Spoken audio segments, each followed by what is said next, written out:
Good afternoon. Thank you for joining us today to celebrate our 26th event of 1825. Would you believe we only have one more event before we close the chapter on 1825? This is the applaud time. We started Meadville 1825 in 1823.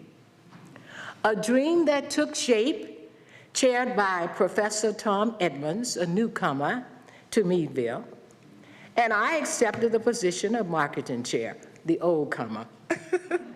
I would like you to meet the Meadville 1825 committee members who have worked diligently since 2023.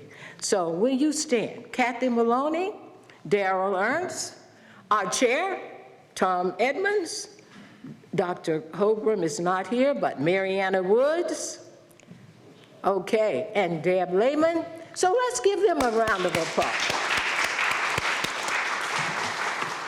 You know, we have done a lot of work. And then we have Angela Jones with us because she's a volunteer from the community. And there's Raymond Jones.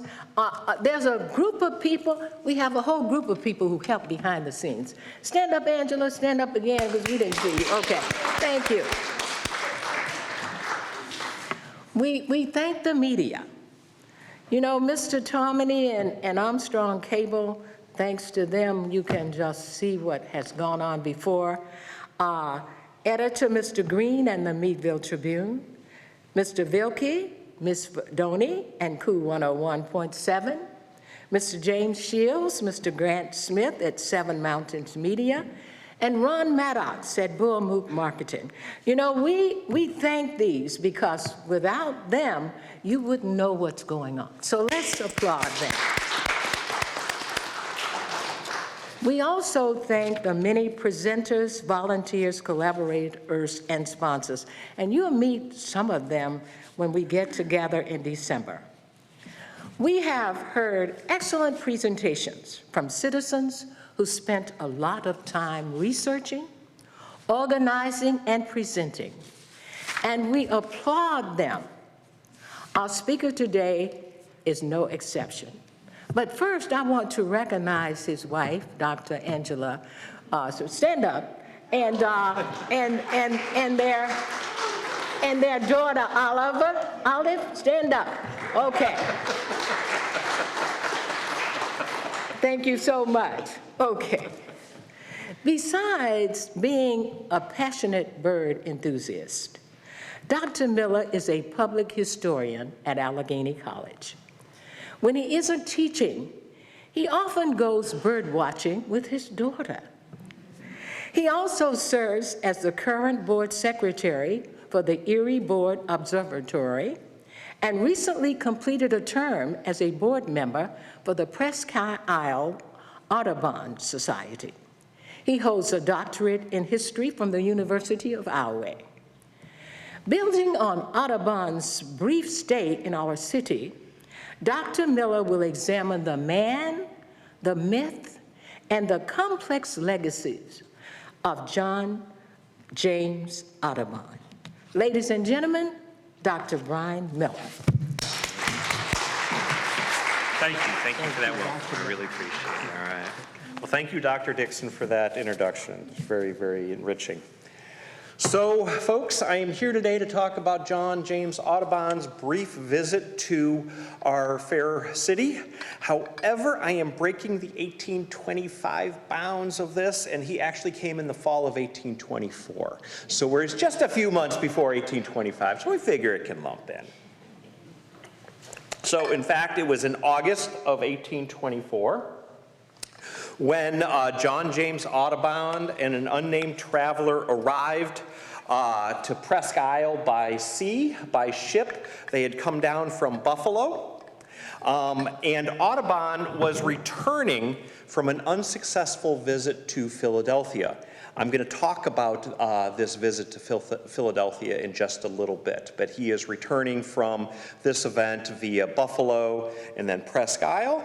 Him and his companion hire a individual by the name of Maxon Randall and his cart to carry them to Meadville for $5.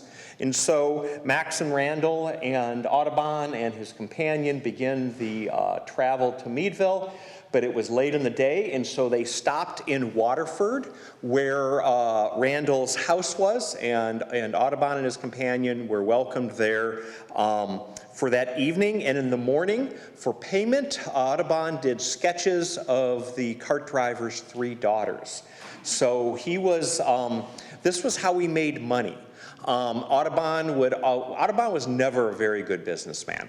He was a fantastic artist, but he was never very good with money. He was never very good with business, and so he would supplement his income by doing these quick sketches, these quick portraits. A side note on these portraits, really interesting, is that at this time, in the mid-19th century, before the age of photography, it was quite the thing to have a portrait of yourself to be able to show in your home. They cost about $5 at the time, and this was quite an amount of money, actually. And so we would see middle-class, elite individuals getting these portraits done. And Audubon, if he would have been thinking about how to be a successful artist at the time, he would have dedicated himself to doing these types of portraits. But he was a bird lover just like me. I identify with the pull that Audubon had to get out in nature and to see birds at, the expense of everything else. But anyways, he would make do with doing some of these portraits along the way. So anyways, Sunday, August 28th, 1824, he spends the night in Waterford, and then the next morning gets back on the cart and comes on down to Meadville. Here is a picture of Audubon that I've approximated. This is about what he would have looked like during his time here in Meadville. He was in his late 30s, perhaps 40. His birth date is alternately shown as 1785, 1780, 1792, but I place him in his late 30s on his visit here. He arrived at and paid his $5 to his companion, and then he had $1.50 between him and his companion who was with him left. And so he needed to stay and to draw some portraits to be able to continue his journey. He was eventually going down south back to Louisiana, where his wife, Lucy Bakewell Audubon, was teaching. But he goes to the Traveler's Lodge. This is an image of the Traveler's Lodge that was located on Water Street, just south of Boynton. So if you're trying to orient yourself to that, that's where the Sherwin-Williams is today. The Sherwin-Williams paint store is where the Traveler's Lodge was. It was owned by John E. Smith. And he asked Mr. Smith if he knew a place that he might draw some portraits for the locals, and Mr. Smith pointed him to a store that was up on Walnut. This store was run by, as Audubon refers to him, a Hollander by the name of August Colson. I don't know exactly where this store was located. In the records, it's indicated that it was on the corner of Walnut and Cherry Lane, or excuse me, Cherry Alley. There is no Cherry Alley in Meadville anymore. I'm thinking that Walnut, and I know that we have a Cherry behind the courthouse. Maybe there's some intersection. I'm not quite sure. It's also alternately described as the store was located on the opposite corner of the Corinthian block. I don't know what the Corinthian block is. So if any of you happen to know what that term would mean, I'm very interested, because I'm interested in understanding where he did this work. Anyways, he goes to this store, he meets Mr. Colson. Mr. Colson says, hey, you know what, I know a bunch of locals. I will round them up. Tomorrow morning, come on back. We'll figure out a studio space for you, and you'll be able to do these portraits. So the next morning, Audubon goes on down to the store, and he sets himself up an impromptu study. And according to Audubon himself, he writes that, quote, I ascended a crazy flight of steps from the rear storeroom to a large garret that extended over the place. 4 windows at right angles posed a problem. I took a blanket to close those openings that interfered with painter's light. In one corner, a cat nursed her young amongst a heap of rags destined for the paper mill. I saw, yes, exactly, quite a studio here, huh? I saw at a glance 2 hogsheads of oats, a parcel of Dutch toys strewn on the floor, a large drum, a bassoon, fur caps on wall pegs, and the clerk's portable bed that swung like a hammock near the center. Yes, quite a studio that he worked in here, and he worked there for 2 days. I'm not sure which portraits were done on which day, but he begins on August 30th, and he sketches portraits of the shop owner, Augustus Colson, his son, whose name I don't have, and then their records indicate that these following individuals may have had their sketches. They were brought together. I can't identify if the sketches were, or the portraits were ever done, because the portraits, unfortunately, seem to be lost to time. But anyways, the locals were Dr. Andrew Elliott Kennedy, Sebastian Chapatin, Colonel Ivan Blossom, John McFarland, Henry Carver, and Richard Patch. But unfortunately, we've not been able to find any of those, so you may want to look in your parents' or grandparents' basement. Who knows what you might find down there, right? But the one that does survive is this handsome fellow right here. This is Peter Heidekoper. He is the younger brother of Harmjan Heidekoper, who you learned about, I believe, a couple of weeks ago, about the Holland Land Company from Josh Sherritt's. Peter was a clerk that was working for Harmjan. And this first evening, the records indicate that he went and had dinner with Heidekoper, playing flute and violin music. By all accounts, Audubon was a very good flute player.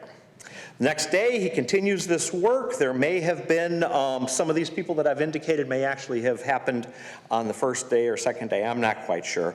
But the next morning, September 1st, 1824, Audubon writes, "Our hearts were light, our pockets were replenished. We walked to Pittsburgh, happy as our circumstances permitted, in just 2 days." This is his brief sojourn in Meadville. The question I have is, where was he going? Where was he coming from? And how does this brief visit to Meadville fit into the arc of Audubon's life? And I'll tell you, it's actually 1824, the fall of 1824, is a really important pivot moment. So let's go ahead and explore a little bit of John James Audubon's life. So his early life, he's born on a sugarcane plantation on Saint-Domingue, present-day Haiti. I've seen birth dates between 1785, 1790, but the record I'm going with here is April 26th, because that's actually Audubon Day that's celebrated, is that he was born on April 26th, and we'll go with 1785, why not? But anyways, he's born on a sugarcane plantation. His father, who is named Jean, by the way, John James Americanizes his name from Jean to John, but his father is Jean.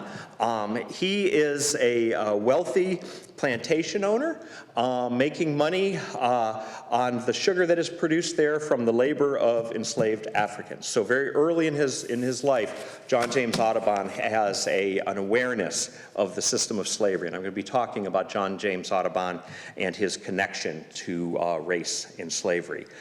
His father was a naval officer and privateer, and had very much a very successful career. And had a wife back in France, which is where we're going here in just a second. But his father fathered John James Audubon with a housekeeper in his household by the name of Jean Rabin, and he also fathered other children with at least one other servant, and this other servant was of mixed race. And so John James Audubon had a series of sisters. I think they had 3 sisters of mixed race descent. Anyways, ultimately, Rose, who is one of these daughters from the other woman, who is potentially an enslaved woman. I can't identify that for certain just yet. But they travel to France, where they're going to grow up. And what's really interesting, so there's a lot of speculation. In fact, if you Google John James Audubon and race, you will see that there actually are a number of African American organizations that adopt him as one of their own. And this comes from the question of his parentage, the question of his mother. Because on the passage from present-day Haiti over to France, his sister Rose is listed as white, as is John James Audubon on the manifest. And so we know for certain that that was changed for Rose, and there's been speculation that could have been the case for Audubon as well. I have read like every biography written about John James Audubon, and I recommend, if you're interested in reading a biography, the most recent one, written by Gregory Nobles, I really find to be the authoritative one. Anyways, Gregory Nobles comes to say that no, John James Audubon is born from this French housekeeper in the plantation. So we'll go with that. So anyways, he is educated in France, and in 1803, he makes the decision to come back to the United States, or actually come to the United States for the first time. And his father, again, wealthy financier, has a farm over in Mill Grove, Pennsylvania. So this is the farm, this is Mill Grove, and actually this is a present-day image of this. It's now a museum you can visit. I was actually just over there last week, and I was looking for a gray kingbird, and I found the gray kingbird, which is a really rare bird for Pennsylvania. Third record ever, and it was, yeah, see, I can digress quickly. But anyways, yes, this is the farm that his father owned, and John James Audubon was to help run it, to basically help him grow up, because all he wanted to do was go out in the woods and draw pictures of birds and do these sorts of things. So he takes up work here. Again, he is not a very attentive businessman at all. Things don't go well for him there, but something does. And that is, on the adjacent farm where the Bakewell family lived, they had a lovely daughter by the name of Lucy Bakewell, who was 17 at the time of meeting John James Audubon. Audubon falls in love, and eventually, several years later, they're going to marry. And I'll be bringing Lucy back into our story a little bit later. But Audubon, this is one of his images. These are eastern phoebes here, and there is a story, true or not, and you will find out that a lot of Audubon's stories are not true. He is a fanciful hype man, if you will. He was very much a showman, but one of the stories that he talks about is banding eastern phoebes, and he writes, "I attached light thread to their legs. These they invariably removed, either with their bills or with the assistance of their parents. I renewed them, however, until I found the little fellows habituated to them. And at last, when they were about to leave the nest, I fixed a silver string thread to the leg of each, loose enough not to hurt the part, but so fastened that no exertions of theirs could remove it." So we have the first banding in the United States. How about that? First bird banding in the United States. And then he claims, he writes later, that in the following year they came back and they still had these silver bands on him.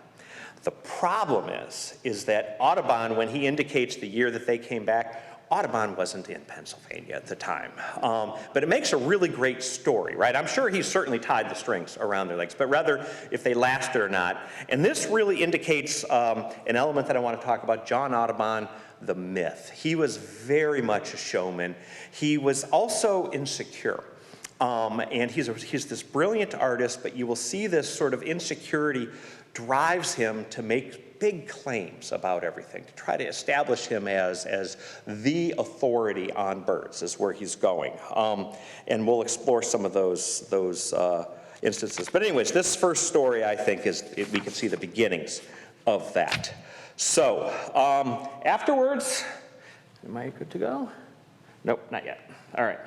Afterwards, Audubon decides to sell his portion of Millgrove, marries Lucy Bakewell, and moves down to both alternately Cincinnati for a time, and then Henderson, Kentucky for a time, and then back to Cincinnati for a time. But he was in this area and had a variety of different businesses. And his business partner was Ferdinand Rozier.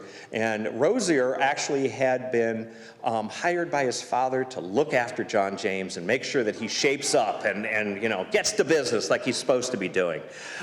Rozier and Audubon eventually, you know, break because Audubon is just spending all of his time going out, looking at birds, capturing birds. By the way, Audubon would shoot his birds. Nowadays, we would all, you know, look through binoculars, but binoculars didn't exist at the time.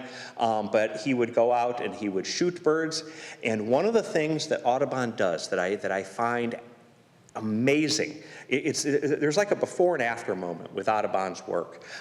We see the liveliness in his work. And so what he would do is he would take the recently killed bird and he would take wires and he would prop it up into a lifelike pose. So prior to Audubon, we had very flat images of birds. In fact, oftentimes they were images of birds dead. In fact, that's how he begins, is actually drawing dead birds. But he soon realizes that trying to capture the liveliness of birds was very important. And that's part of what makes him a genius, I think. But anyways, he's very unsuccessful. And in 1819, there's a financial collapse, there's a run on banknotes, and he is caught in this panic and he goes bankrupt. Another part of Audubon that I want to talk about today is Audubon and slavery. Audubon during the 18-teens, during this time when he is in Cincinnati and Henderson, Kentucky, he owned upwards of, we've been able to identify that he owned 9 slaves. And all of the slaves were enslaved people were sold in 1819 when this finances collapsed. 2 of them had been sold earlier during a trip down the Mississippi to Louisiana when Audubon was trying to recover a steamboat that he had helped partner, but the other guy like took the steamboat and ran. But he got down to Louisiana and he had to sell 2 enslaved individuals to be able to, for him to get back up to Cincinnati. So he owned slaves. Returning to our story about Meadville, his brief sojourn in Meadville. After he leaves Meadville on September 1, 1824, he goes down to Pittsburgh, where he spends about a month, and he is painting portraits there. And then he continues by river transport down to Louisiana to the Beechwood Plantation, where his wife is a teacher.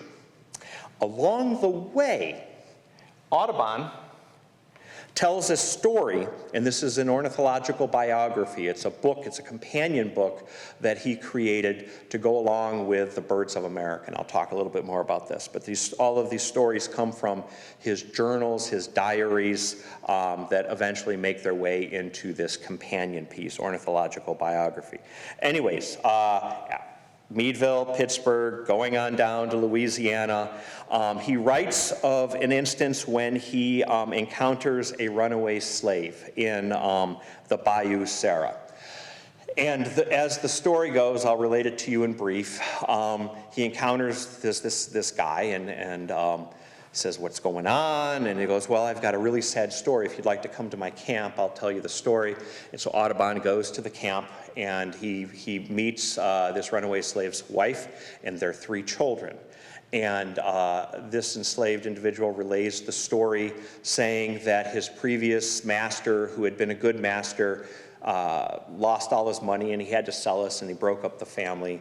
And so what I've done is I ran away and I've gotten my wife and I've gotten my children and I've brought them back together. And so Audubon says, "Leave it to me, I've got the solution here." And the next morning, Audubon takes this group of runaway slaves back to the original owner. And he says, "Hey, I know you're a fair man." He knew him because this is close to Louisiana where he'd been working. "Can't you please find a way to reunite them?" and keep them here. That would make them very happy. In fact, he writes in particular that after reuniting this family, within an hour the family were again looked upon as his own, this previous slave owner. He later brought them back and treated them with his former kindness, so much so that such happiness as is found among slaves of the region was once more theirs. And whether this story actually happened or not, again, he is this fanciful writer, it reveals something about Audubon's position on race. Rather than aiding this group of runaway people towards safety, he sees that the institution of slavery can provide for slaves. I mean, this is very much tied into what we call the lost cause narrative. And this lost cause narrative romanticizes the antebellum South as this idyllic society where enslaved people were content and that slavery was a benevolent institution. And we really see this articulated, I think, in this story as we try to understand who Audubon was. Most early biographers ignore Audubon's position on race and go on to claim that he took no position on race, but this story reveals that he supported the system of slavery and thought he was doing a good thing by upholding the institution. Sometimes when we encounter stories like this, it's easy to say, well, he was a man of his times, give him a pass. But I really don't think it is a pass, because you know what? People of that same time, look at John Brown just down the road. There were people that were abolitionists that stood against this institution of slavery, and so I always find it a problematic, attempt at a pass to say, well, he was just a man of his times. Now this is not, and so anyways, this is part of who Audubon is, and by extension, a part of what his name represents. He has a complicated legacy. This is not in an effort to make less of John James Audubon. I think that he is a fantastic artist. He is a genius artist, but rather it's that we acknowledge the complicated past that we have with Audubon. So let's return to the artist. All right. Backing up just a little bit, Audubon, bad businessman, is in Louisville at this time in 1810. And who stops into his shop is Alexander Wilson. Alexander Wilson is known as the father of, American ornithology, and writes a series of books with images called American Ornithology. And Audubon is, Wilson is going around trying to get subscriptions for people to purchase his volumes. He ends up having 9 volumes of American Ornithology. And Audubon is shaken by this. And this maybe have been the moment when he said, oh God, you know what? I've really got to get it together. I want to do this sort of bird image project. And so we see him committing after this brief visit that he is going to make every effort he can to paint every bird that is in North America. And again, I've made the point that his birds have a lifelike quality. If you look at the furthest one from me is Audubon's bald eagle. And you will see it's on top of a catfish and its claws are out, or its talons rather are out. The middle one is Wilson, Alexander Wilson's drawing of a bald eagle. And Audubon saw himself as equal, if not superior, to Wilson's paintings. And so he makes this decision. It's an important moment, this brief meeting with Alexander Wilson. Unfortunately, again, going back to the insecurity of Audubon, is that he sees that he has got to knock Alexander Wilson off of his pedestal, that he has got to beat him, that he has got to find errors in the drawings of Alexander Wilson. And by doing that, he is placing himself into a superior position. Right or wrong, he angered a lot of people. And one of those people in particular is George Ord. So Philadelphia, Pennsylvania at the time is the center of ornithology in the United States. And there is the American Philosophical Society and the Academy of Natural Sciences are the place where, if you are into birds or wildlife, you go to become a member of this community to be able to talk about this. And so Audubon very much wanted to get into this community. But because of his trashing Alexander Wilson, again trying to establish himself as superior in some way, he gets blackballed. And George Ord, so actually Alexander Wilson actually dies relatively young. He dies of consumption from all of his travels. And George Ord picks up the mantle of Alexander Wilson, and he says that, you know what, I'm going to finish publishing all of his drawings. And he was just about to publish another edition when Audubon goes to visit Philadelphia, and we're coming back to the Meadville trip here. So when Audubon comes to Philadelphia and tries to connect with the right people, tries to find an engraver, George Ord shuts him down, says that you know, you are not an artist, and he makes it so that Audubon cannot become a member of either of these societies.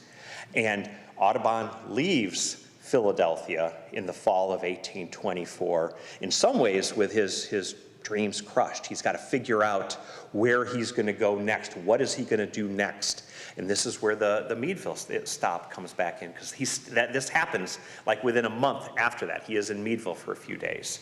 And as he travels south, he begins to think about where he is going to get this work published. And the answer is not in the United States. He goes to England and Scotland in 1826, 2 years after his visit here to Meadville. He has with him 300 drawings in a portfolio, and he is received with a hero's welcome. Arguably, 1826 was his best year.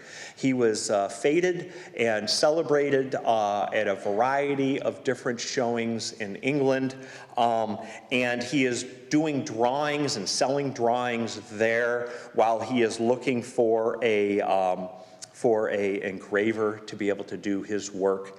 And eventually he does find an engraver in 1827 in Edinburgh. And the Birds of America is with copper engraved plates that were hand colored. It's really fascinating to look at the images from the original double elephant folio, of which about 120 copies exist today. There were about 200 copies that were produced, and we can identify about 120 copies. By the way, this is the most expensive book in the world.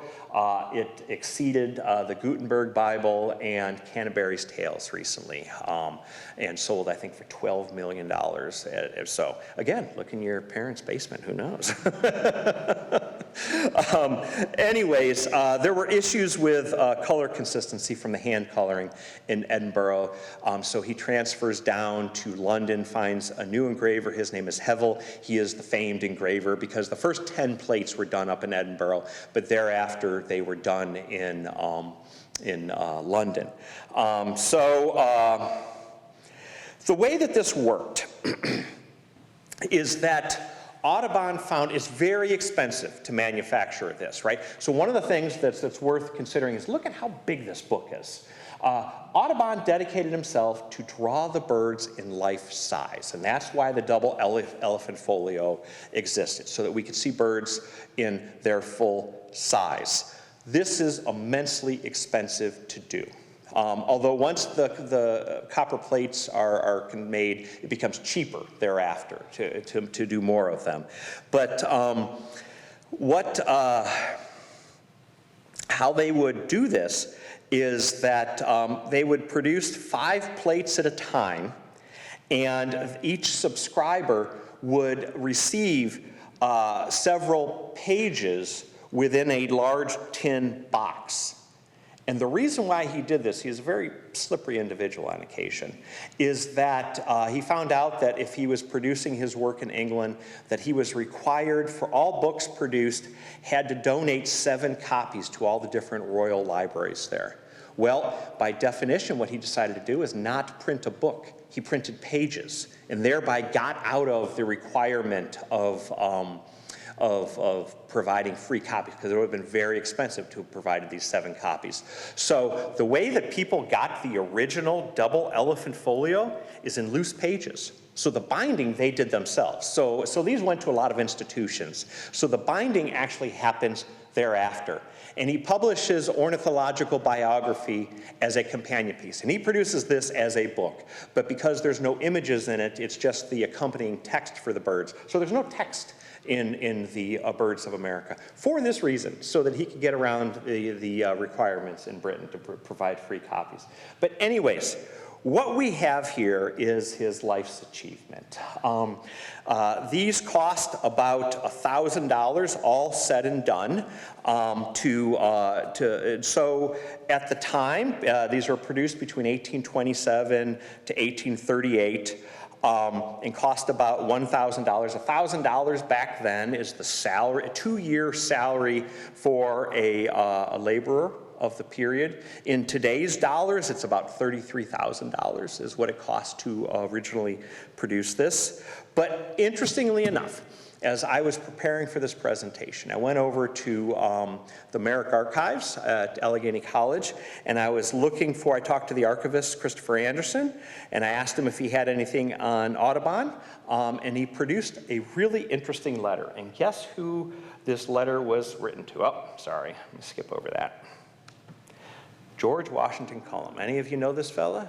Yeah, right. He is the one that designed this building that we are in, right? So this letter that I have here, and I plan to continue to do research on this. I'd like to actually get the letter that George Cullum wrote to him. And so this is Audubon's letter, and Audubon is thanking him for a payment of $143, excuse me, in 1844. And what George Cullum has done, he has purchased one of these sets of 5. It is about $140 to get these sets of 5. So we know that George Cullum, got one of these. Did he get more of them? I don't know. I plan to continue to do that research. But I was really excited to make the connection. The building that I'm standing in was designed by somebody that received at least a portion of this. By the way, Allegheny Library actually has one of the later editions of Birds of America. There were what are called octavo editions that were much smaller, sort of normal-sized books that were published all the way up till 1877, and Allegheny owns a second edition, a set of this octavo edition. And I'm giving a talk at the Merrick Archives on December 2nd, which is in Pelletier Library. It's their Out of the Vault series, and I'm going to be talking about the research that I did there. So anyways, if you're interested in seeing one of these octavo editions, as Chris said, he'll have them out for the day of the talk, you can have a look at, I think it's like an 1850 some odd edition of this. So it will induce you hopefully to come. So anyways, Audubon then, after with the birds, he decides he's going to draw mammals, and he does, and there's actually a set of 7 mammals of America that Allegheny College has as well. And afterwards, oh, you know what? I won't kill Audubon just yet. Let's look at his. Let's look at some of his work. So I've talked about the liveliness that he brings to his subjects. We see them in their habitat, and we see them doing very lifelike things. And again, he is working from dead birds. But here is a merlin furthest away from me. And then just because the gray kingbird was visiting Pennsylvania, I had to include his image of the gray kingbird. These are all images from Birds of America. The Baltimore oriole with the interesting nest. And again, he shows the birds in situ, in habitat, and has a liveliness with it that I just find awesome, awe-inspiring. It's really fantastic work. We got a snowy egret on this side. Now here is something that some of the ornithologists, amateur ornithologists and professional ornithologists had a problem with Audubon besides his prickly nature and his desire to like one-up everybody, is that some of his paintings, you see birds in really weird shapes, contorted shapes, and this is so that they can fit on the page, right? But it's still lifelike, but it's fitting onto the page. And so anyways, this great blue heron very rarely ever looks like that. But to fit on the page, that's how he did it. Fork-tail flycatcher.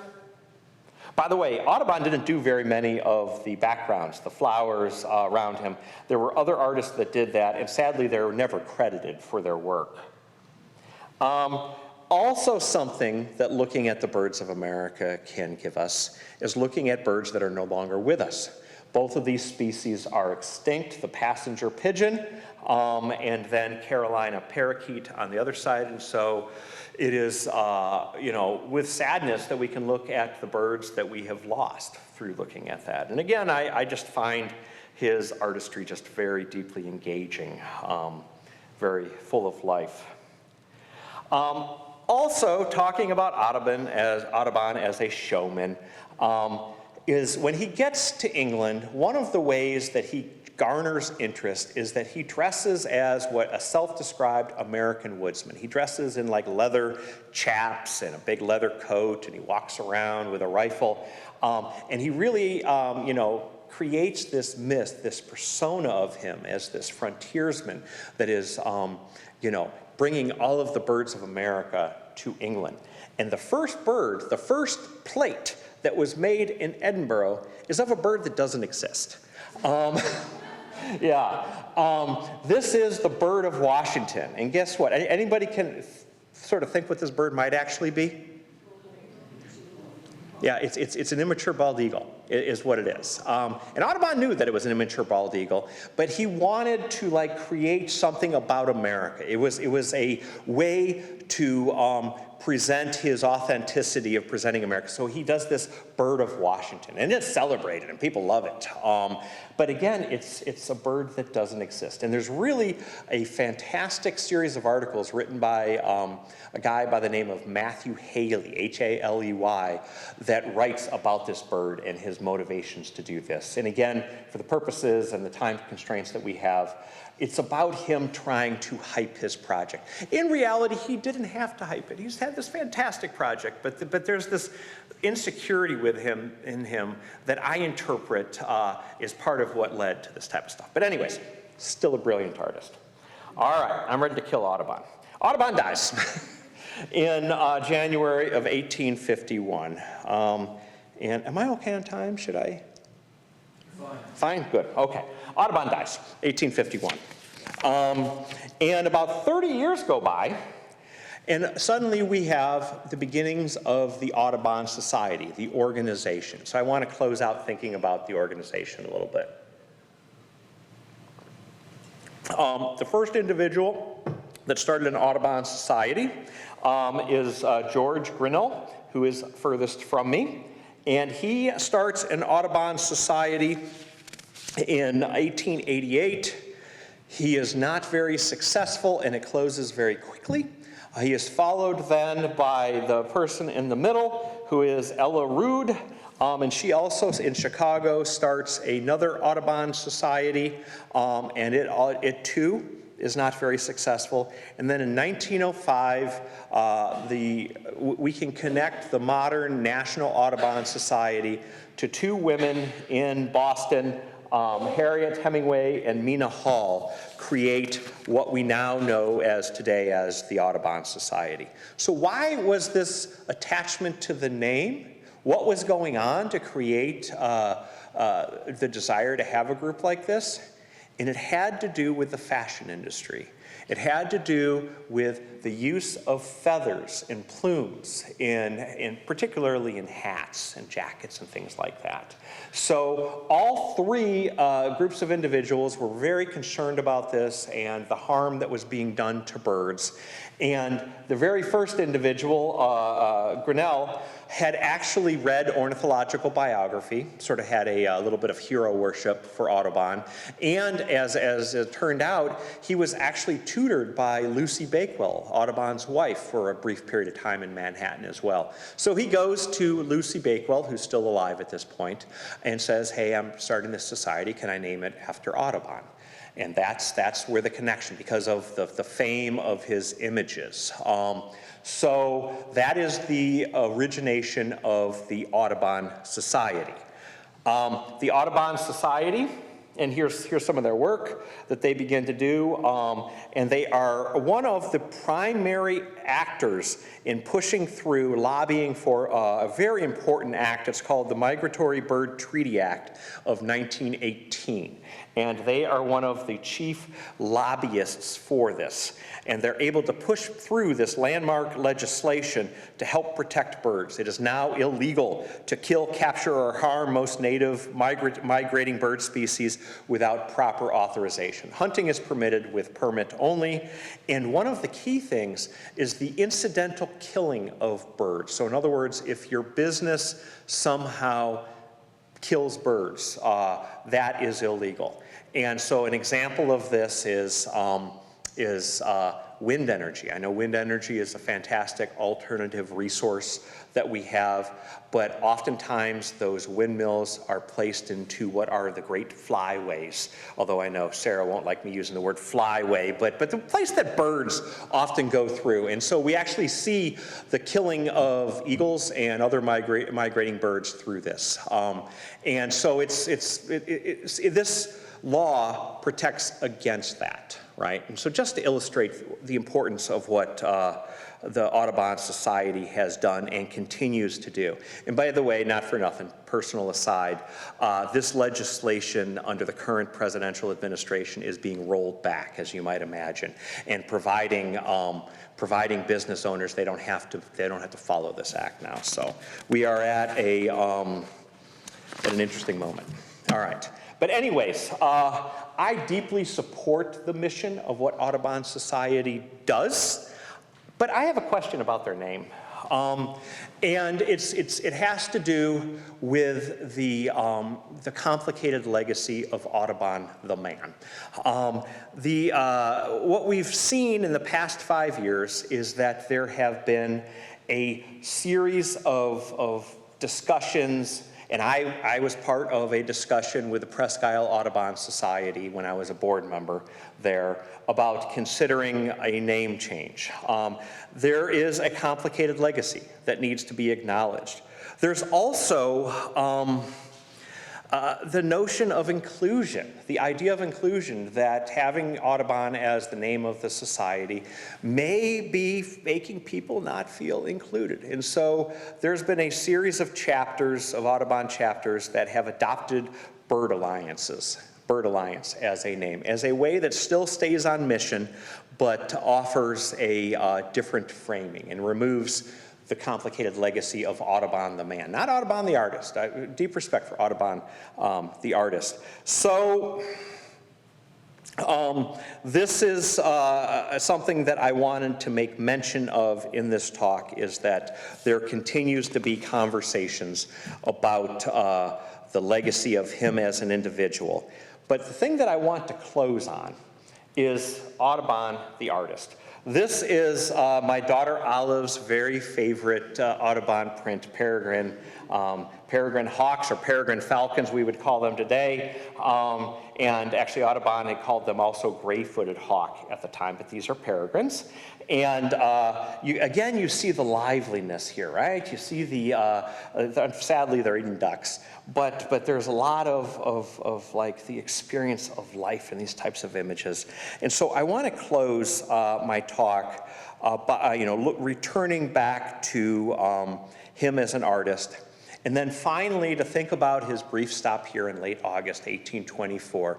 He is coming from failure in Philadelphia, and he is going towards what will become the birds of America. And so I'd like to think that his few days that he spent here, thinking about his path forward, was profitably spent. And that's all I got for you. I'm happy to entertain questions.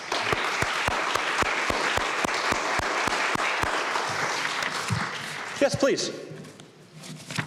Is there any connection between him and the Peels? The Peels? Charles Wilson Peels? Yes. Yeah. No. He tries to connect himself to all of the different ornithologists of, and Peale is out of Philadelphia as well, right? Yeah.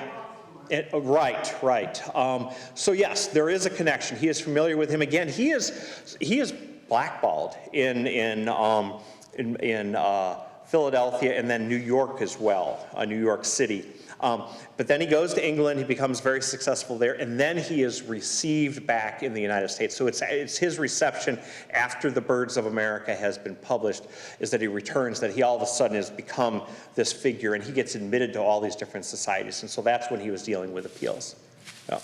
But yes, he becomes a member of the different societies. He did do some taxidermy. So remember when I talked about when he was in Cincinnati, he was going between Cincinnati and Kentucky? He actually worked for a museum where he learned taxidermy. He learned the trade of taxidermy.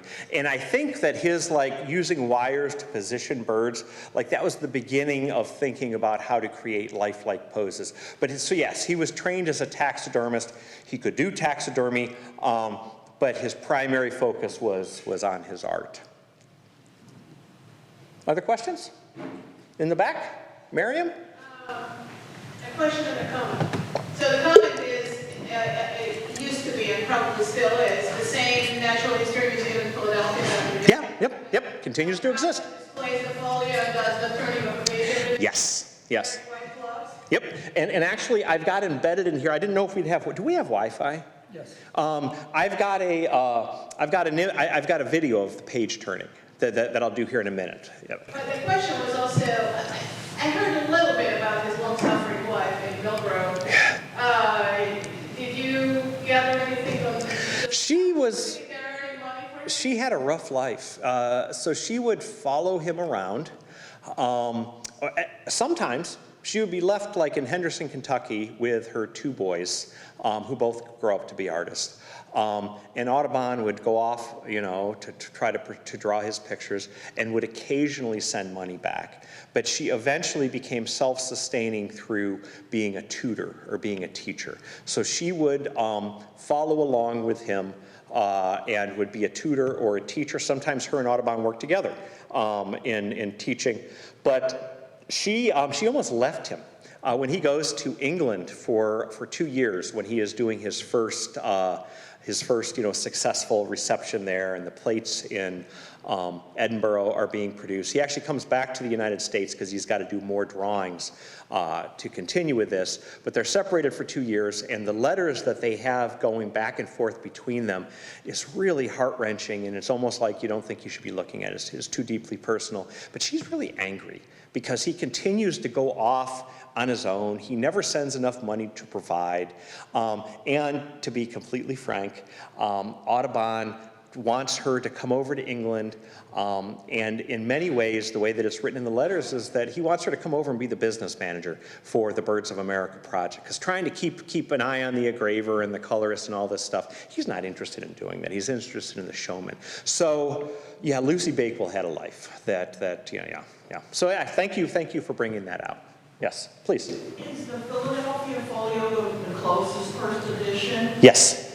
Yes. What's the one in the Laboratory Peterson Institute? Is that a subsequent edition?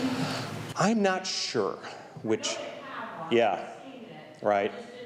I didn't think it was a first edition. I just didn't know if this was a later edition. Yeah. I'm not sure. I saw one Yeah. in France, in Chateau, a long time ago on a trip. And at the time, I didn't know what I was looking at. Now I realize when I go back, Yeah. oh, that was one of the original. Right. Yeah. What was I going to say? I've lost my response. I'm sorry about that. But, I know. New York City. The New York City Museum has all of it. When Lucy Bakewell dies, she donates, because she lives in Manhattan later in life, she donates all of Audubon's, all of the copper plates for the original double elephant to the New York Natural History Museum. So that's arguably the best place to see any of this stuff. They've got an original double elephant folio. They've got the copper engraving plates. They've got a bunch of the original prints as well that ended up not making it into a bound edition. So New York City is also a great place to see this stuff. Yeah, cool. Here, and then Kevin. No, you, please. I just wanted to mention for people that might not know, there is a commemorative plaque of Audubon's visit here. It's on the PNC Bank. It's a small plaque. It's in bad shape, but it's legible. So, Yeah. He told me about this just before the talk. I'd never heard of it. Yeah, so it's at where the PMC like ATMs, the drive-through ATMs are, right? Yeah. yeah, it's right on Water Street. Yeah, okay. Yeah, I'm going to go look for that after I'm done here, actually. That's cool. Kevin, you had your hand up? Yeah, was Audubon also really passionate about mammals, or was that Yes. Yes, he was. No, he very much was interested in mammals as well. His first passion was birds, but he ended up going on a series of trips into the western U.S. where he painted the birds that he had not seen before. But he also began this project of mammals. Yeah, and his son, who is also named John James Audubon, was particularly interested in mammals, and he did a lot of the drawings. So I think that a number of the drawings that end up in the Mammals of America were actually drawn by his son, because he was getting older at that time. His eyesight was going. Sadly, near death, he was no longer able to draw because his eyesight was so poor. But yes, he did have a passion for mammals as well, and you can look at the edition that Allegheny has of that. So that way they have it up in America Archives. I have a question. Please. How did you get interested in ornithology? So, I've always loved birds. For whatever reason, they are this beautiful like frosting on the cake of life. That they just provide such a joy. And going out and seeing birds and finding birds and photographing birds, I do a lot of bird photography, is just this deep passion of mine. And no, it's actually much more recent. So I've always loved birds, but in the pandemic, 2020, when you were not supposed to be around anybody else, the thing that Angela, Olive, and I were able to do is go walking off in the woods by ourselves, right? And so there began my falling down the tunnel of birding in ornithology. So I'm relatively new. I birded before that, but I didn't own a nice pair of binoculars until 2020. So I think that's the before and after moment of that. But so for the past 5 or 6 years, I've just found such wonderful joy in being with birds. And so part of what I do, part of what motivates me to give this talk is that I want to share, I want to pay it forward, I want people to know about the birds, because the birds are threatened. And unfortunately, 3 billion birds we've lost since 1970. And this has to do with habitat loss. This has to do with climate change and the availability of food. And so part of me trying to bring birding to folks is about trying to bring folks to birds, You're on a mission. I'm on a mission. How did you get Olive involved, and how do you get other young people involved?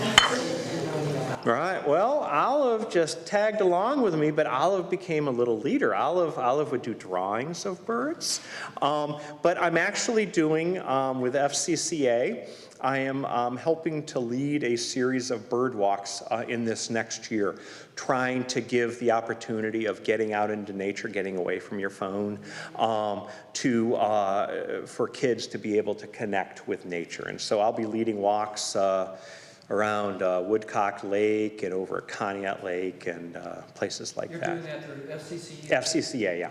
Yep. So you can go to the website, probably. Exactly. Yep. Schedule Yep. time.